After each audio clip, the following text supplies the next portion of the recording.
My son-in-law wanted to move his parents in my new house in the woods, so I prepared a surprise. The wind whispered through the treetops when my phone rang. It was my son-in-law. His voice was cold, clipped. "My parents are moving in with you," he said. "If you don't like it, come back to the city." I didn't argue. I just said nothing because I already had a surprise planned, one that would turn their lives upside down. Before we continue, make sure you're subscribed to the channel and tell me in the comments what time it is where you're watching from. The keys felt heavier than I expected. I stood in Rebecca Marsh's real estate office in Cody, Wyoming, while she stapled the final papers together.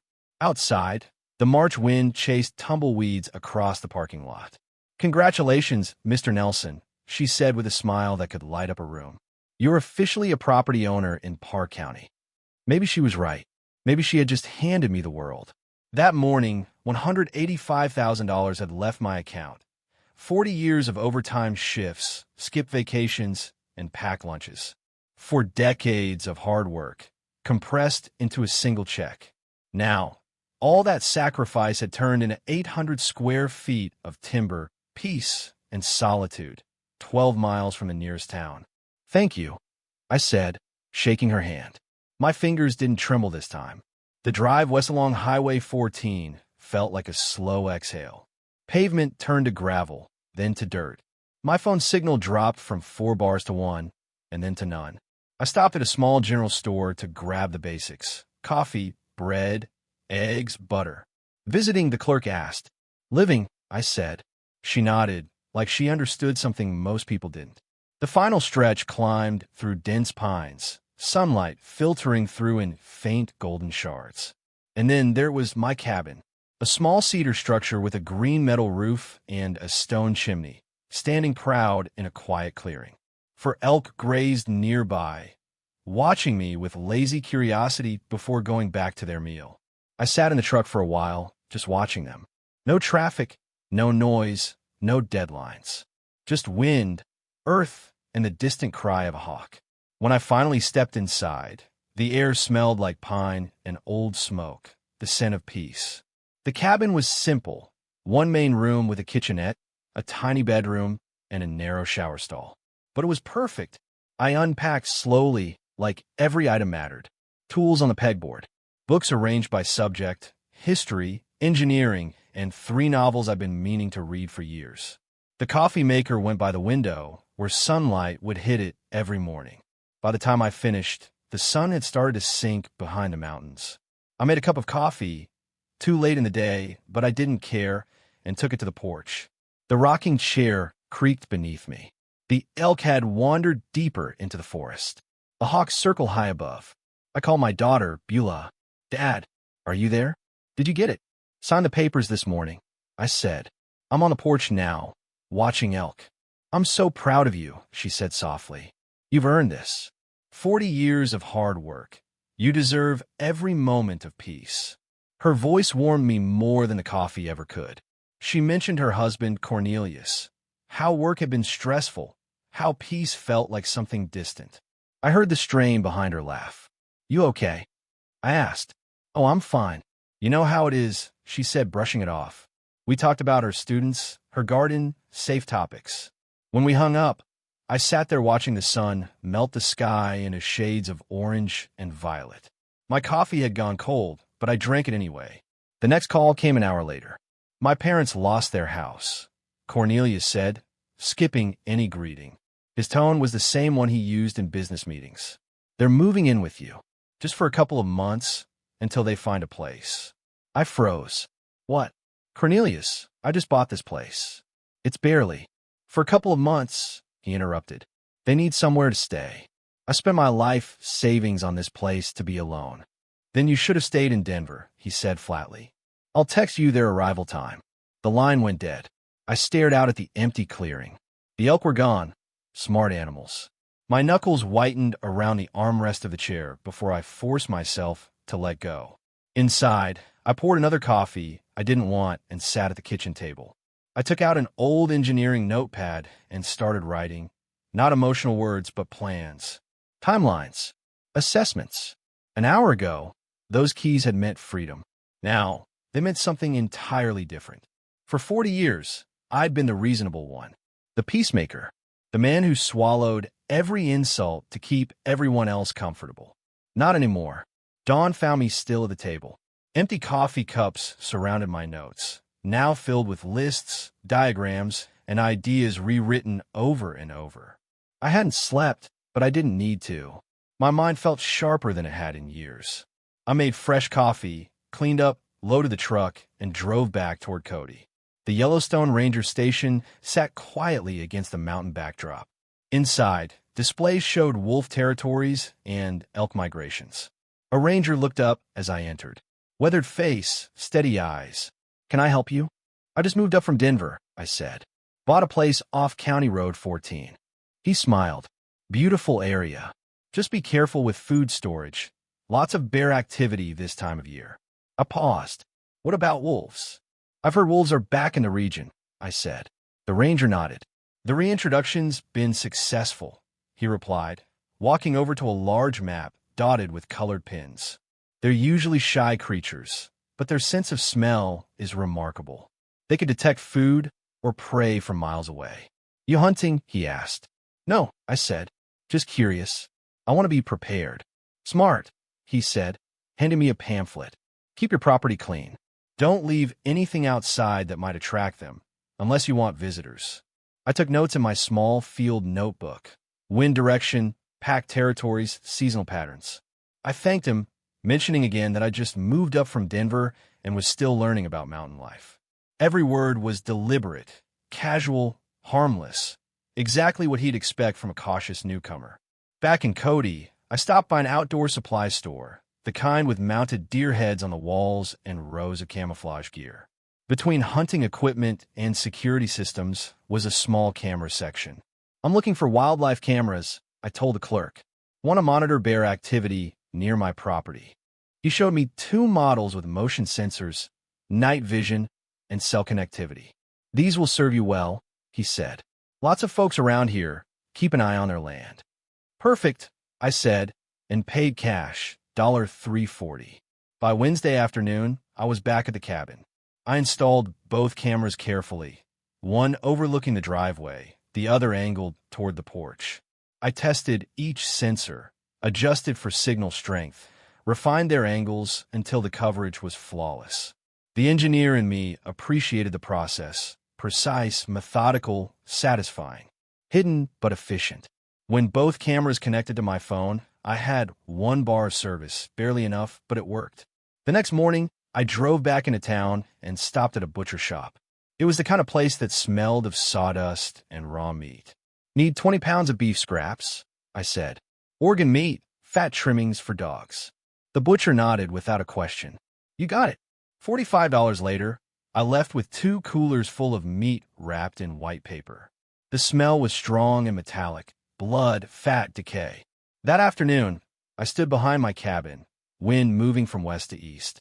I opened the coolers, checked the breeze, then placed the meat 30 yards upwind, 3 neat piles spread across the clearing. Each position chosen with care, far enough to protect the structure, close enough to attract attention. I wasn't trying to hurt anyone. I just wanted to make a point. When I finished, I went inside, locked every window, unplugged unnecessary appliances, and turned the thermostat down. Then I stood at the door for a moment, taking one last look at the cabin I'd barely lived in, and left. The drive to Denver took 5 hours. My old house still stood there, half empty but familiar. I unpacked, set up my laptop, and opened the live camera feeds. The next morning, at 10 sharp, a gray sedan appeared on screen. Leonard and Grace stepped out, scanning the clearing with the same look I remembered, judgment mixed with entitlement. "This is where he's living now," Grace said, wrinkling her nose. "Smells like pine and dirt." "At least it's free," Leonard muttered, walking toward the porch. "We'll stay a few months until Cornelius figures out the next step." Then Grace froze. "Leonard, wolves." 3 shapes moved out from the tree line, gray and brown, cautious, silent. They weren't hunting, just following the scent. Leonard's face drained of color. "Get in the car," he shouted. "Now!"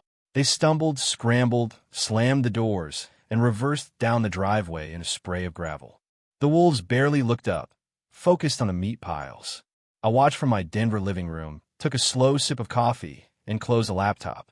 20 minutes later, the phone rang. Cornelius. What did you do? His voice shook with anger. My parents were almost attacked. I didn't do anything, I said evenly. I told you, this is wilderness. Wolves live there.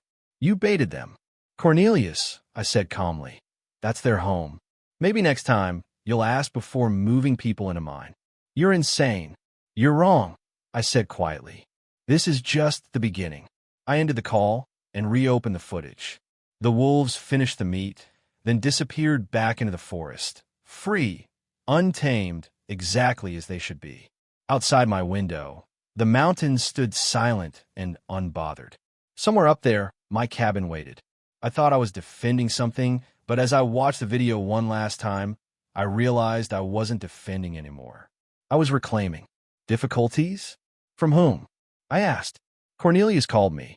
Linda said. He's worried about you. Said you've become isolated in the mountains and that you're acting strangely. And just like that, the strategy revealed itself completely.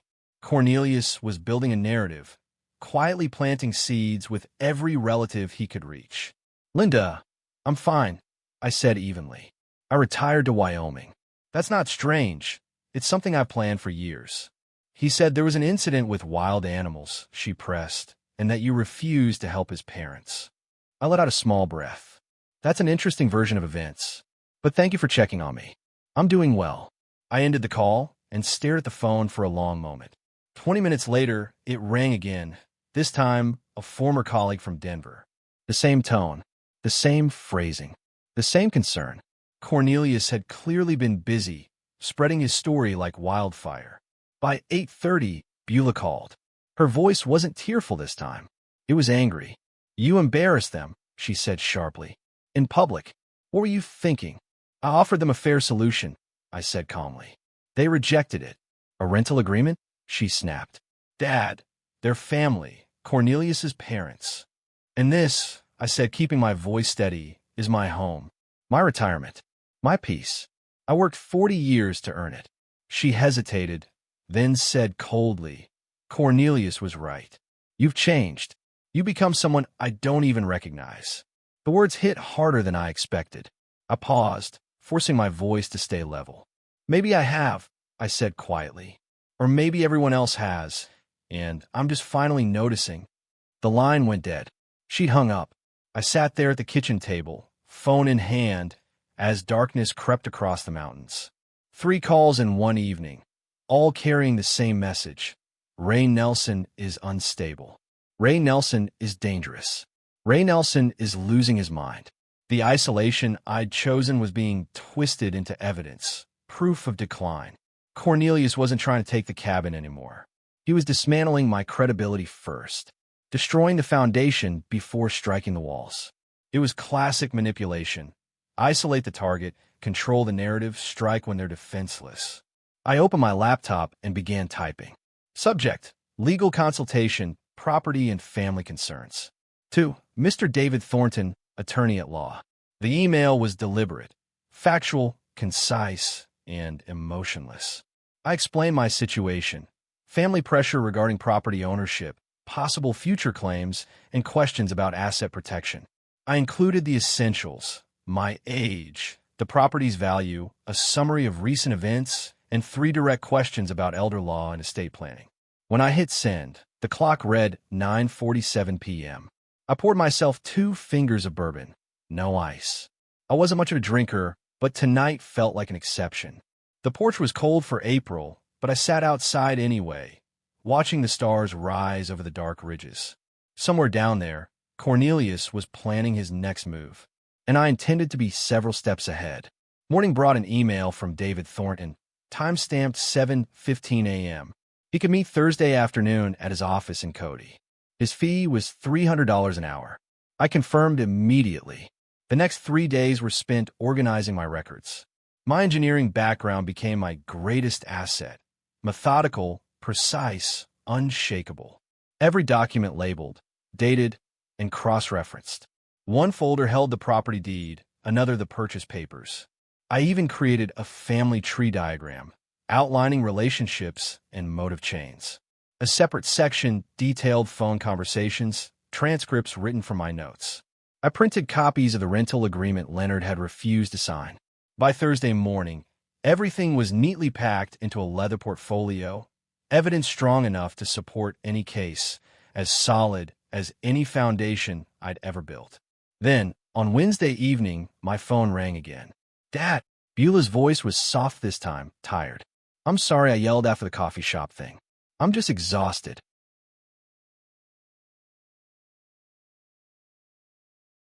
Understand, honey, I said. This hasn't been easy for anyone. Cornelius is so stressed, she sighed. He's been trying to help his parents ever since Leonard lost all that money. I froze. Lost money? I asked carefully. What happened? Oh, you didn't know? She said. Leonard was playing poker online. Lost $47,000 over 6 months. That's why they lost the house. It was mortgaged to cover the debts. 47,000. The number echoed in my head. That's substantial, I said quietly. No wonder Cornelius has been under pressure. Yeah, she went on. He keeps talking about solutions, about reorganizing family assets. He mentioned maybe putting your cabin in a family trust, for estate planning. Said it would benefit everyone eventually. And the property's probably worth more now than when you bought it in March.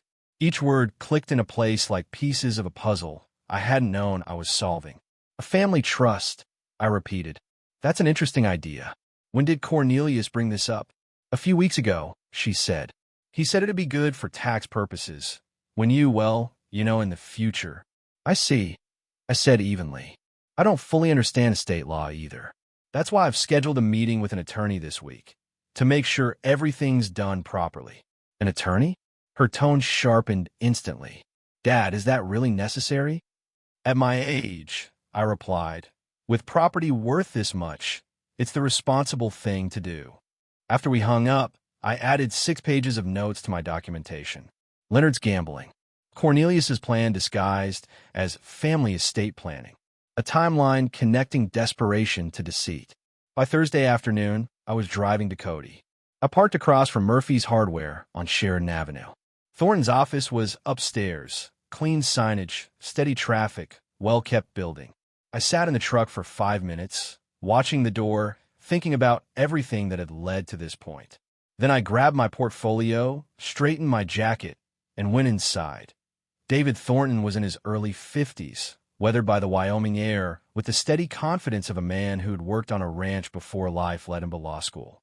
His office reflected that balance. Polished wooden furniture, shelves stacked with law books, a framed degree from the University of Wyoming, and a wide window overlooking Main Street.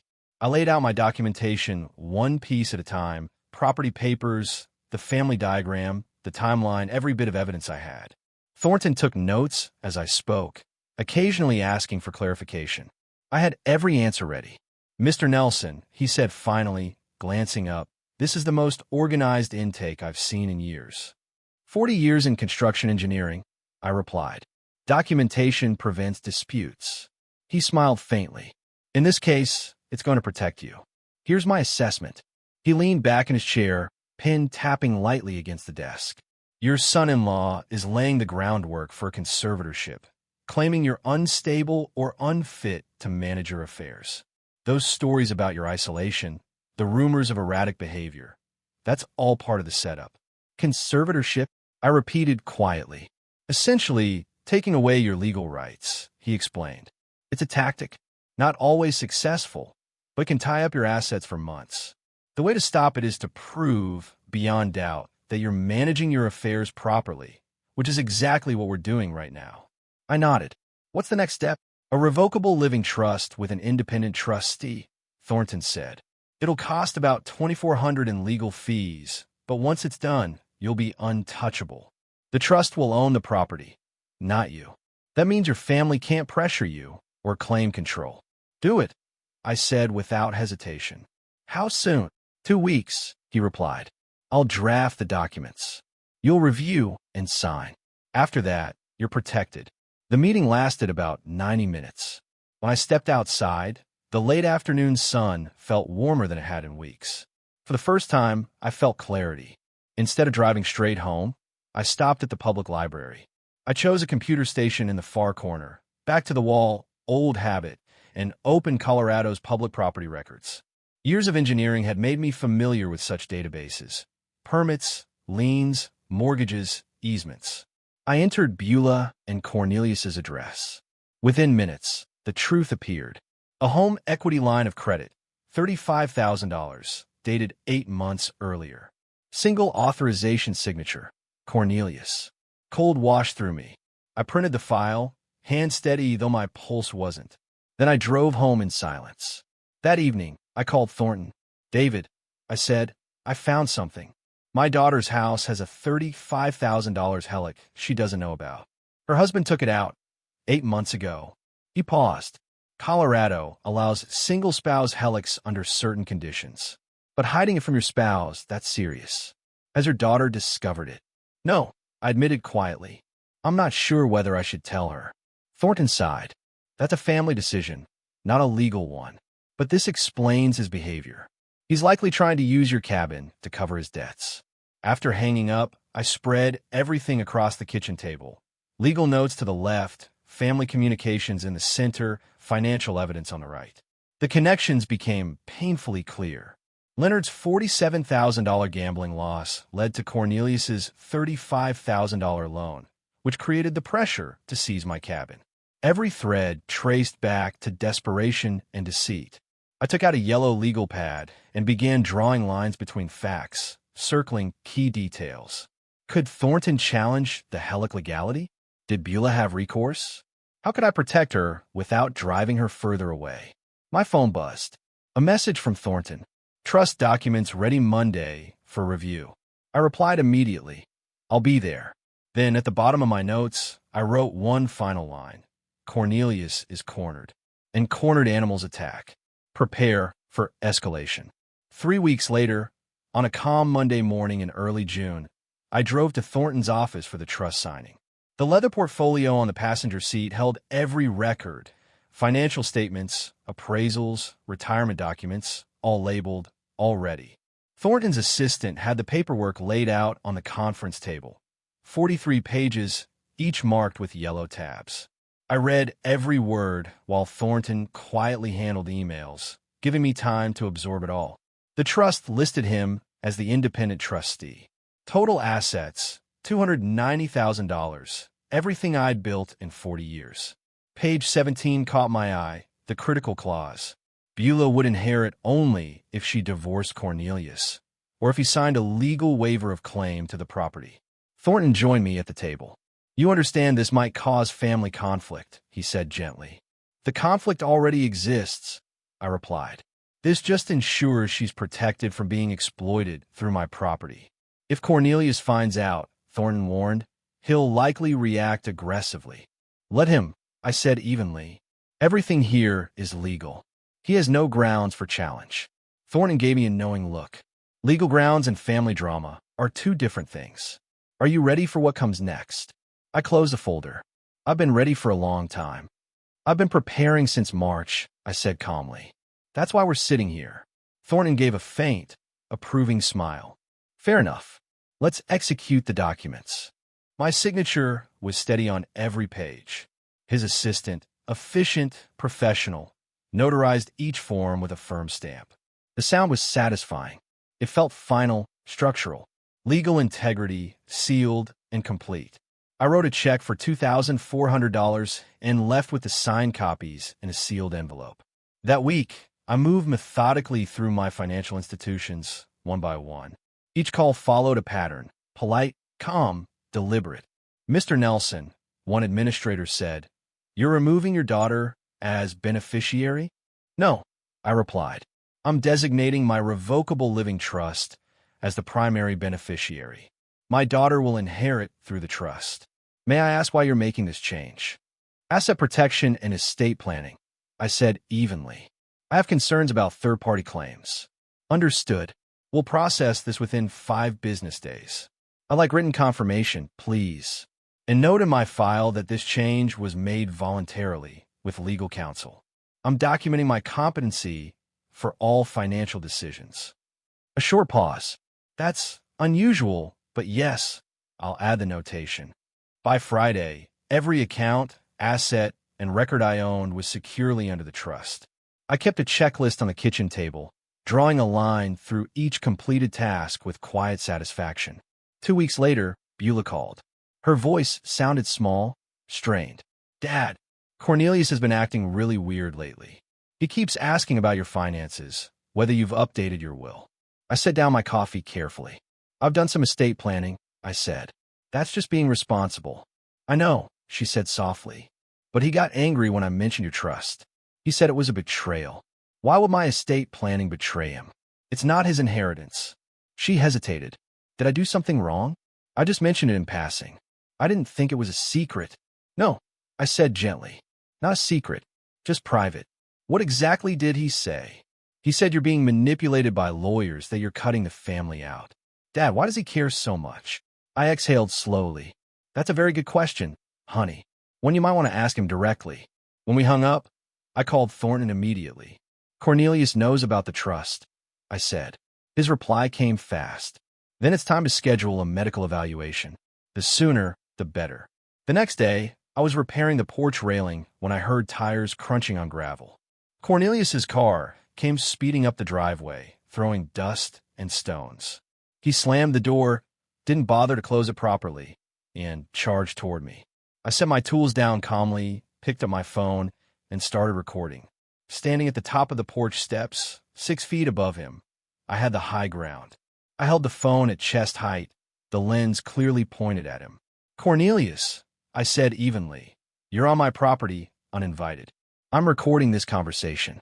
I don't care about your damn recording, he snapped, his face red, movements sharp and erratic. You set up some legal scam to steal from your own daughter. The trust protects my assets and ensures Beulah inherits appropriately, I replied. It's completely legal. Appropriately? He mocked. You mean unless she divorces me? That's what you want, isn't it? The trust ensures my property isn't subject to claims from third parties. That's standard estate planning. Third parties? He shouted. I'm family. Your son-in-law. You're my daughter's husband, I said firmly. But you have no legal claim to my property. The trust simply makes that official. His voice broke into a higher pitch. We'll see about that. I'll get a lawyer. I'll contest it. And I'll make sure you never see Beulah again. You're threatening to isolate my daughter from me because I protected my own property, I said quietly. That's interesting. For the record, this isn't over. Then leave my property now, I added, or I'll call the sheriff for trespassing. He turned, furious, and stormed back to his car. The engine roared. Gravel sprayed as he reversed violently and sped down the mountain road. I stopped recording and replayed the video immediately. His face was clear, the audio perfect, every threat captured. I uploaded it to cloud storage and emailed a copy to Thornton with the subject line, Evidence, Hostile Confrontation. That evening, I wrote a full incident report, time, date, conversation summary. No witnesses, unfortunately, but the footage spoke for itself. Thornton's response arrived within the hour. Continued documenting everything. Schedule that medical evaluation. Expect retaliation. They're running out of options. The next morning, I called Dr. Patricia Chen's clinic. The receptionist asked, "What's prompting the evaluation?" "I'm 67, I said. "I own property and want a medical record confirming I'm healthy and competent." Preventive planning. The appointment was set for Monday. That night, I watched the confrontation video again. Cornelius's rage filling the small screen. His mask had slipped completely. When the money was threatened, the truth finally showed itself. Every word was recorded, every threat documented. My phone buzzed, an email from Thornton. Good thinking on the medical evaluation. They'll probably go through Adult Protective Services next. Standard playbook. Stay ahead of them. I typed back immediately. Already scheduled. Appointment next week. Before closing my laptop, I glanced at the framed photo on the mantle. Young Beulah, just 8 years old, laughing, missing her front teeth. I wondered how much collateral damage this war would cause before it finally ended. Monday morning, I arrived at Dr. Chen's clinic 15 minutes early. The building was modern and minimal, efficient, like the kind of place where truth didn't hide behind paperwork. I filled out the forms carefully, requesting copies of all results and assessments. When Dr. Chen called me in, I explained my purpose clearly. I'm 67, own property, and I want baseline medical documentation proving my physical and mental competence. She was sharp, mid-50s maybe, the kind of doctor who's seen too much and doesn't waste words. Her eyes softened with understanding. I see. Unfortunately, I've encountered this before. Adult children sometimes question a parent's competency to gain control of assets. That's exactly what I'm preventing, I replied. Can you provide a formal written assessment? Absolutely. Let's make it thorough.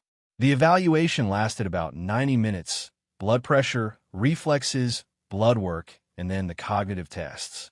She asked me to draw a clock showing 3:15. I drew it perfectly. She gave me 3 words, apple, table, penny, and asked me to recall them after 5 minutes. I remember them all. She told me to count backward from 100 by sevens. I did it without hesitation. When we finished, Dr. Chun typed her notes and printed a letter on official clinic letterhead. Mr. Ray Nelson is mentally competent, physically healthy, and fully capable of managing his own affairs and finances. He shows no signs of dementia, confusion, or diminished capacity. She signed it, stamped it, and handed me both the letter and copies of all test results. The extended evaluation cost $240. I paid by card and recorded the transaction carefully. Evidence mattered now.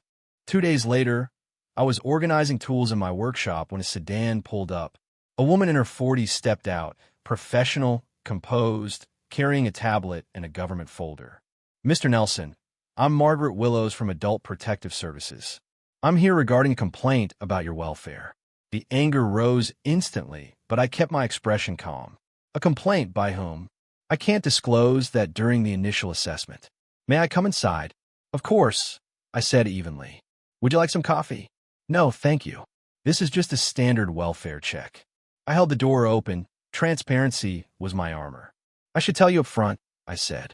I'm in a property dispute with family members. I suspect this complaint is part of that conflict, not genuine concern. I appreciate your honesty. I'll conduct my assessment objectively. If it's unfounded, I'll document that.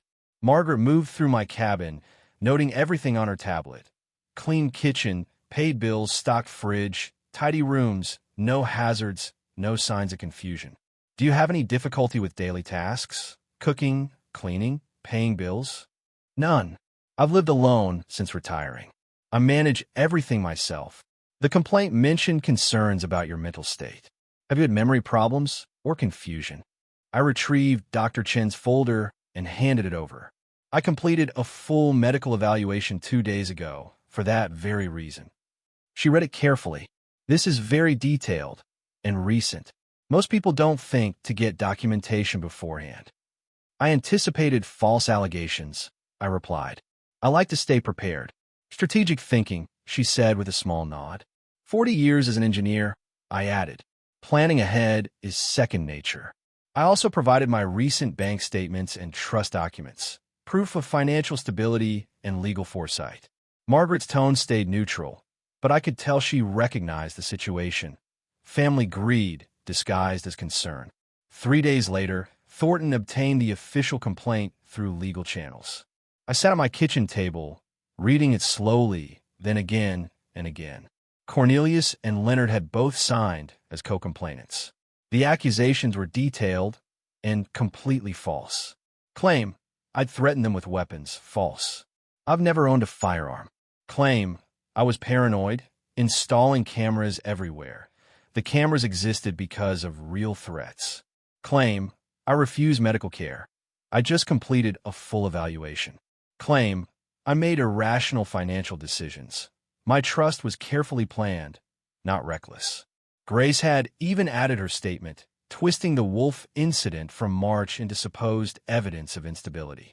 They were trying to paint me as incompetent, a man unfit to manage his own life. The complaint demanded a mandatory psychiatric evaluation and possible conservatorship proceedings. My jaw clenched. My knuckles went white around the papers. They weren't just trying to steal my property anymore. They were attacking my freedom. This wasn't a family feud. This was war. 10 days after Margaret's visit, I received the final notice. Adult Protective Services. Case closed. The complaint was determined unfounded. Margaret's report was clear. I was competent, living independently and safely. There was no evidence of exploitation, neglect, or diminished capacity. The recent medical evaluation confirmed my cognitive and physical health. In short, the complaint looked like it had been motivated by a family property dispute, not genuine welfare concerns. I created a new folder labeled APS, False Complaint Evidence, and filed everything neatly. The original complaint, Margaret's assessment, the case closure letter, my medical evaluation, photographs of the tidy cabin, and a point-by-point rebuttal to each allegation with supporting documents. The folder joined the growing stack on my shelf. I was building a comprehensive case file. The phone rang. Thornton. Ray, I found something. Leonard and Grace have been using your cabin address. Public records show mail sent there in their names. This could be mail fraud or identity theft. We need to investigate immediately. I hadn't even thought to check the mailbox. I grabbed my gloves and drove the quarter-mile of dirt road under the late afternoon heat. The mailbox sat on a weathered post, tall grass brushing the base. I opened it carefully, didn't want my fingerprints on anything that wasn't mine, and found 3 envelopes addressed to Leonard or Grace Harrison at my cabin. Wyoming Department of Family Services, First Mountain Credit Union, Social Security Administration. I photographed each piece of mail, front and back, postmarks and dates, then sealed them in an evidence bag and drove back to the cabin. Ray, Thornton said when I called, they've been using your address for official correspondence. They've even opened a bank account with that address, yet your footage shows they don't live here. This could be benefits fraud, mail fraud, even identity theft. Once federal charges are filed, their credibility is shattered. Then we report it, I said. I'm not covering for criminals because they're family. Over the next week, I compiled evidence the way I'd always done things, precise, methodical. Camera footage showed Leonard and Grace's single brief visit in May. Utility records proved no additional occupants. Mail history, my sworn statement that I never gave permission, everything cross-referenced and time-stamped. Thornton packaged it and forwarded the case to the U.S. Attorney's Economic Crimes Division. 3 days later, Assistant U.S. Attorney James Morrison called. He reviewed the files and confirmed there was enough for a federal investigation and likely criminal charges. I'm not trying to ruin their lives, he told me, but we will not permit fraud using your property address. While Morrison examined the fraud, Thornton dug deeper in Colorado records. Cornelius and Beulah's mortgage history showed 3 missed payments, $8,400 in arrears, and a notice of default filed. That explained his desperation. Thornton's voice was steady on the phone. He was counting on your cabin to fix his financial crisis. When your trust blocked that, he had no backup. He paused, then offered an unconventional option. Banks sell delinquent loans at a discount to collection buyers. You could purchase the defaulted debt, he said. You'd become the creditor, anonymously, via an LLC. You'd gain leverage over Cornelius without him knowing it. The idea landed on me slowly. As I walked the property that evening, following the tree line, I felt the weight of the choice. I had never wanted power like that. But if the bank foreclosed, Beulah, innocent in all this, would lose her home. The next morning I called Thornton. Do it, I said. Buy the debt. But Beulah can't know yet. The transaction took a week. $31,000 from my savings quietly moved through an intermediary firm that purchased Cornelius's debt and formed Mountain Holdings LLC, with me as the beneficial owner. Cornelius received notice that his loan had been sold, but no details about the new creditor. I placed the wire transfer receipt in a folder labeled Simply Leverage. By mid-August, the entire landscape had changed. Leonard and Grace were under federal investigation. Cornelius's mortgage was secretly in my control. Every manipulation attempt was documented. My property and assets were legally untouchable. But I didn't feel victorious, just tired. This was supposed to be my peaceful retirement, not a battlefield where my own family forced me to fight back. That evening, I sat on the porch as the sun sank behind the mountains, evidence folders stacked beside me. I knew what I had to do next. Beulah deserved to know the truth, all of it. What her husband had done, the danger her home was in, and what I'd been protecting her from. I picked up my phone and typed, "Honey, we need to talk. Can you come to the cabin this weekend? Just you. It's important." Her reply came quickly. "Is everything okay? You're worrying me." "I'm fine," I wrote back. "But there are things about your finances that Cornelius hasn't told you." "What things?" "Dad, you're scaring me." "Not over text. In person. Saturday afternoon. I'll make lunch. Cornelius has a work trip. I can come Saturday." "Perfect. Just you." As I set the phone down, I stared at the mountains fading into dusk. Tomorrow, I'd prepare. Saturday, I'd tell her everything. The truth she deserved, even if it shattered her world. Saturday morning arrived clear and sharp. I woke early, nervous in a way I hadn't been through this entire ordeal. Facing Cornelius required strategy. Facing my daughter required something harder, honesty that would hurt her. I cleaned the already spotless cabin, prepared her favorite childhood lunch, chicken salad sandwiches, and placed the evidence folder neatly on the table where she would sit. Her sedan appeared around 11:30, dust trailing behind it on the long driveway. She stepped out looking tired and worried. I met her on the porch and hugged her. She was tense. We started with small talk, her teaching job, the weather, anything to delay the real conversation. But her eyes kept drifting to the folder. Finally, she asked, "Dad, what's going on? Your text scared me." I took a slow breath. "Honey, there are things about your financial situation that Cornelius hasn't told you. Serious things." She gave a nervous laugh. "What? Did he forget to pay a credit card bill again?" "No," I said quietly. "Your house is in foreclosure. 3 missed mortgage payments.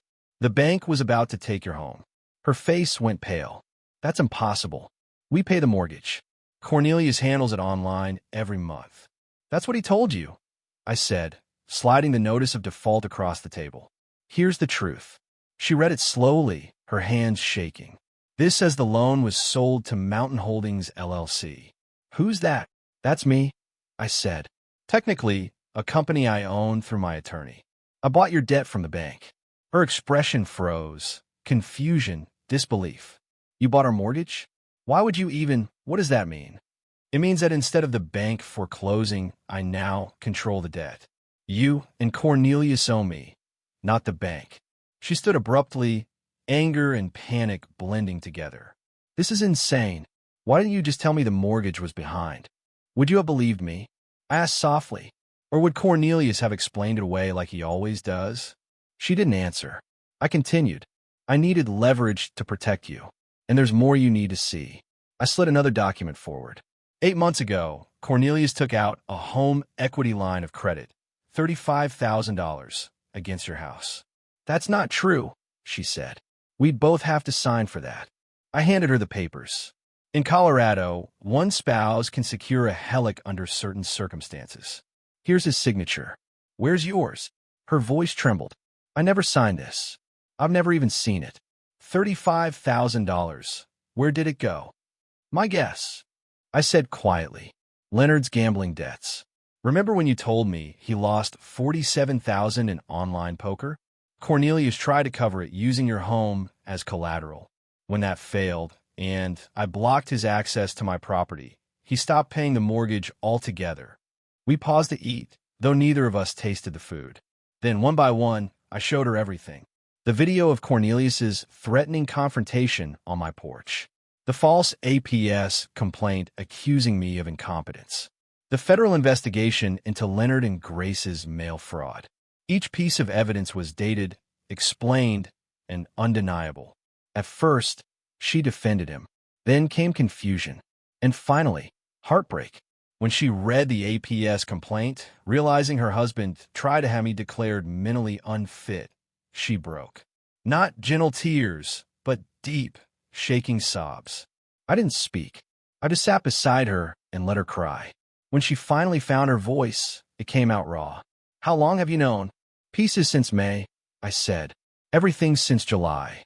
You've known for months that my marriage is a lie, that I'm in danger, And you didn't tell me? I met her eyes. If I had told you without proof, would you have believed me? Or would Cornelius have convinced you I was paranoid, vindictive, exactly what he's already been saying? She looked down, voice softening. I don't know. Probably not. That's why I waited. I needed you to see the truth, not my opinion. I poured her coffee and slid the sugar bowl toward her. She always liked it sweet when she was upset.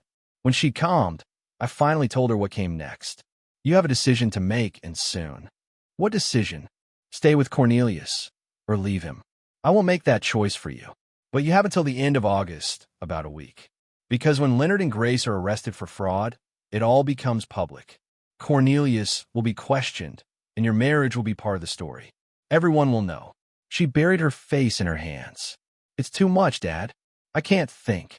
If you leave him, file for divorce, and protect yourself legally, I said quietly. I'll forgive the mortgage debt. The house will be yours, free and clear. I told her, I'll help you rebuild. She looked at me with disbelief. You're bribing me to leave my husband. No, I said quietly. I'm offering you a lifeline. Whether you take it or not is your choice. But if you stay with him, I can't protect you from what's coming. Hours later, she gathered her things, drained and silent. I walked her to her car, carrying a folder filled with copies of the documents she had just seen. Before getting in, she turned to me, her eyes red. Did you ever think about what this would do to me? Knowing all of this? I nodded slowly. Every single day since I found out. That's why I built such a strong case, so you'd know I wasn't exaggerating. I don't know if I can forgive you, she whispered. I understand, I said, but I'd rather have you angry at me for waiting than destroyed because you didn't know the truth in time to protect yourself. She took a long breath. I need time to think. You have a week, I replied. After that, everything moves forward, with or without you. She looked at me, weary and lost. I don't know who to trust anymore. Trust the documents, I said softly. They don't lie. People do. She drove away without looking back. I stood there watching until her car disappeared down the mountain road, wondering if I had just lost my daughter or saved her. 5 days later, on Wednesday morning, I was on the porch sipping coffee when the phone rang. Thornton here. It's happening. Federal agents are executing arrest warrants for Leonard and Grace in Colorado. I set my cup down slowly. Thank you for telling me. An hour later, my phone rang again. It was Beulah, her voice trembling. Dad, Cornelius just got a call. His parents were arrested for fraud. Were you involved in this? I reported the crimes, I said calmly. After that, it was up to the justice system. There was a long silence. Then she whispered, I need to call you back. The line went dead. I sat there, staring at the mountains, wondering if she'd ever forgive me for setting this chain of events in motion. 3 hours later, Cornelius called, furious. You did this. You turned them in.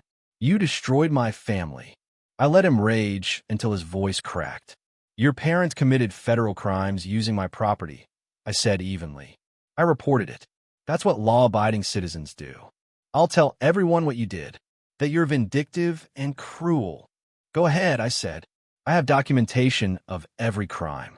My attorney will be happy to share it publicly. Thornton, who had been waiting for this moment, took the phone. Mr. Harrison, this is David Thornton, legal counsel for Ray Nelson, he said in his professional, measured tone. Your parents committed federal crimes. My client fulfilled his civic duty. Any attempt to defame him will result in immediate legal action. Do you understand? A sharp click followed. Cornelius had hung up. By Friday afternoon, Cornelius was desperate. He tried to sell the house he shared with Beulah to raise money for his parents' legal defense. But when the realtor pulled up the title, a problem appeared. The mortgage was in default and owned by Mountain Holdings, LLC. He called Thornton, panicked. Your firm owns my mortgage. How is that possible? My client purchased your defaulted debt through legal channels, Thornton replied calmly. You were notified weeks ago. I need to sell the house. Please, my parents need lawyers. My client is willing to discuss terms, Thornton said. You'll receive a formal offer within 24 hours. Saturday morning, a courier arrived at Cornelius's door with a certified letter. Inside was my offer, written through Thornton's firm. I would forgive the entire mortgage, $43,400 in total. The conditions were simple. Cornelius must sign the divorce papers with no claim to Beulah's assets.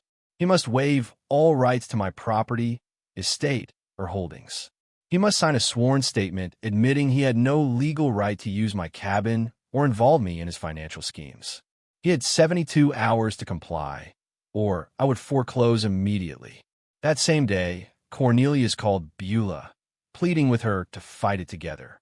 Her response was brief and final. Already filed for divorce yesterday. Signed the papers, Cornelius. It's over.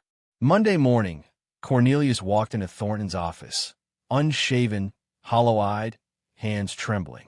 He signed every document, the divorce, the property waiver, the sworn statement. When he finished, he asked quietly, "Can I at least keep the house?" Thornton's answer was steady. "Once the divorce is finalized, the house will belong to Beulah, free and clear. You'll need to find another place to live." Cornelius said nothing. He just stood, nodded once, and left. That afternoon, my phone rang again. It was Beulah. Her voice was steadier now, still hurting but stronger. "Dad, I signed the divorce papers. I'm leaving him. I can't stay in that house. Too many memories. Can you help me find something near you? I want to start over." Relief washed over me. "Of course," I said softly. "We'll find something perfect, close enough for visits, far enough for your own peace." "Are you disappointed in me?" she asked quietly. "For not seeing what he was sooner?" "Never," I said. "You trusted someone you loved. That's what good people do. He betrayed that trust. That's on him, not you." Her voice broke slightly. "Thank you. I needed to hear that. You're my daughter," I told her. "And I'm proud of you for making the hard choice. That kind of strength, it takes time to build." After we hung up, I stepped out to the porch and sat in the old rocking chair I'd bought for retirement. For the first time in months, I wasn't planning, fighting, or calculating. I just sat still. The evening air was cool and clean. A few elk grazed quietly in the clearing. The mountains stood timeless in the distance. As I rocked slowly, I could finally feel the weight lifting, not gone, but lighter. Beulah still needed to heal. The divorce had to be finalized. Leonard and Grace awaited sentencing. But the storm had passed. My daughter was safe. My property secure. Only one chapter remained, figuring out what peace actually looks like. 2 weeks later, I found myself in a federal courtroom in Cheyenne, Wyoming, watching Leonard and Grace's sentencing. I didn't have to be there. The prosecutor hadn't asked me to, but I needed to see it through. They stood before the judge, smaller somehow, diminished. Their lawyer had struck a plea deal, guilty pleas for lighter sentences. The judge reviewed their record, no priors, both older, and then read the evidence aloud. It was overwhelming. "Mr. and Mrs. Harrison," he said firmly, "you've pleaded guilty to benefits fraud. You exploited systems meant to help those in need." Leonard's voice was barely a whisper. "Yes, Your Honor." The judge continued, "You are sentenced to 2 years of supervised probation, restitution of $45,000, and a permanent ban from state and federal benefit programs. Any violation will result in immediate imprisonment. Do you understand?" "Yes, Your Honor," they said together. "You're fortunate to avoid prison," the judge warned. "Don't waste this chance." Dismissed. As I left the courthouse, Leonard caught my eye. For a moment, our gazes met. No words, just quiet recognition. He looked away first. I didn't feel triumph, only closure. Later, Beulah told me Cornelius had moved into a small efficiency apartment on the outskirts of Denver. He'd taken only what fit in his car. "I saw him one last time," she said. "He came to get his things. He looked like a stranger, not angry, just empty." He signed the final divorce papers in silence and walked out. By mid-September, the divorce was final. Beulah reclaimed her maiden name, Beulah Nelson. With my help, she bought a small 2-bedroom home in Cody, about 15 minutes from my cabin. It was modest but warm, with old bones and a view of the Absarka Mountains. I covered the down payment as a gift. She managed the rest with her teaching salary and good credit. She'd also secured a new job, 3rd-grade teacher at Cody Elementary. We spent a weekend painting, fixing things, assembling furniture. Simple work, but healing work. Each stroke of paint, each tightened screw felt like mending something invisible between us. Healing wasn't easy for her. Some days she was hopeful about the future. Other days she was furious. At Cornelius, at herself, even at me. I didn't defend myself. I just listened. She needed space to grieve. Eventually, we found a rhythm. Sunday dinners, sometimes at her house, sometimes at mine. During one of those dinners, as we chopped vegetables in her new kitchen, she asked quietly, "Do you think I'll ever trust anyone again? Maybe even remarry someday?" I set the knife down and looked at her. "Honestly, I don't know," I said. "But that's okay. Trust isn't supposed to be given easily. It's earned, slowly, through consistent actions. Anyone worth your time will understand that." She smiled softly. "When did you get so wise?" I chuckled. "I'm not wise. Just old enough to have made my share of mistakes." One crisp September evening, she came to the cabin for dinner. We made spaghetti and salad, nothing fancy, and ate on the porch as the sun dipped behind the peaks, painting the sky in gold and amber. A herd of elk appeared near the tree line. We sat side by side in matching rocking chairs. I'd bought her one after she moved nearby. After a while, she said quietly, "Thank you, Dad, for everything, for fighting for me, even when I didn't understand, for being patient while I figured things out." Emotion caught in my throat. "You don't need to thank me. You're my daughter. I'll always fight for you." "I know," she said, "but I want to. You could have just walked away, protected yourself, and left me behind. You didn't. That was never an option," I told her. "Family means protecting each other, even when it hurts." She smiled, really smiled for the first time in months. "Look at that big bull elk," she said softly. "He's magnificent." I smiled back. "That's my favorite. He visits most evenings." "Then I guess I'll be seeing a lot of him," she said. "This feels like home already." "It is," I said. "For both of us." Later that night, after she left, I stayed on the porch, rocking slowly as stars filled the sky. I thought back to March, when I bought this cabin dreaming of quiet retirement, and everything that had happened since. The journey had tested me more than I imagined. But I made it through without losing myself, without becoming bitter, without breaking my values. I had protected what mattered: my daughter, my peace, my integrity. The people who tried to destroy me faced justice, not vengeance. They could rebuild if they chose to. And me, I finally had what I wanted all along: quiet evenings, mountain air, the sound of elk in the distance, and my daughter close enough to share it with. Not the retirement I planned, but a better one. Because it was earned. I stood, stretched my back, and went inside to call Beulah, just to say goodnight. Because I could. Because she was safe. Because we were finally okay. The cabin door closed softly behind me. The mountains stood silent, witnesses to peace hard won and deeply deserved. If you enjoyed this story, please like this video, subscribe to Silent Revenge, and share your thoughts in the comments. To hear the next story, click on the box to your left. Thank you for watching.